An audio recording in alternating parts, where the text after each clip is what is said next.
Well, it's been cold, and now warm again. So Josh, what's this weather, how's that impacted the, summer crops and then going into winter crops? Yeah, so it's just been a weird year all the way around, and this fall is continuing with that trend on into summer or on into winter.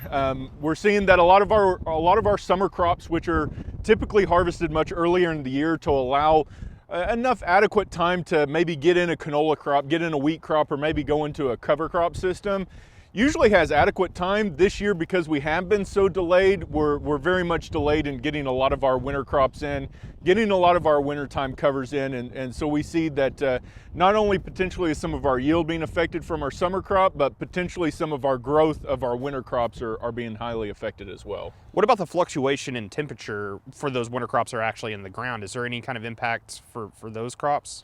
Yeah, I mean, it can be positive and negative depending on kind of what we see as the cumulative winter. The good thing is we haven't seen that sharp cold yet, and we haven't gone from that 90 degrees to that 15 degrees in a very short time that we all know Oklahoma can give to us. So that's pretty good.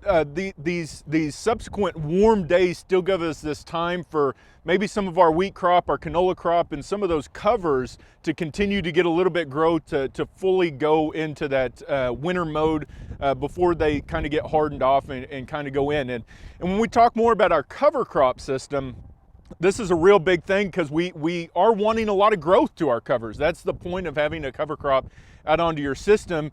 But the bad thing is when we look at our cover crops, some of the ones that have more of our fragile broadleaf crops, like let's say some of those tillage radishes, some of those real sensitive pea species and all that, we're seeing them, even when we have those warm days, we're seeing them die off pretty rapidly. Well, it's time for winter crops, and it's also time for the Winter Crops Conference. Kind of walk us through, that's coming up pretty quick.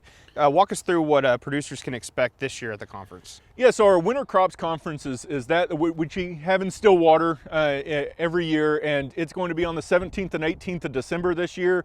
The Winter Crop School has historically been the place to where we've gone and disseminated a lot of big research. A lot of our CCAs come because we have a tremendous amount of credits to kind of maybe fill in those gaps for our consultants that still need those CCA credits.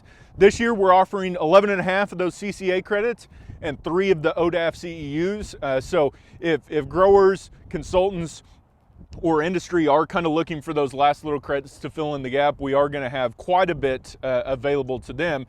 And it's also going to be a great conference. And in years past, it's been very focused on wheat. And don't worry, we're still going to have wheat there, but we're going to talk a lot on a lot of our cotton, some of the things we're learning about Oklahoma cotton production, especially as it gets out of southwest Oklahoma and moves into the Panhandle and other regions. And then big time in our alfalfa. We've been getting a lot of questions in recent years on alfalfa and how to manage it, how to establish a good system, what are our different types of alfalfa that we can grow in the state. All right, thanks, Josh. Josh Lofton, Extension Cropping Systems Specialist here at Oklahoma State University. And if you would like a link to the Winter Crops Conference, go to our website, sunup.okstate.edu.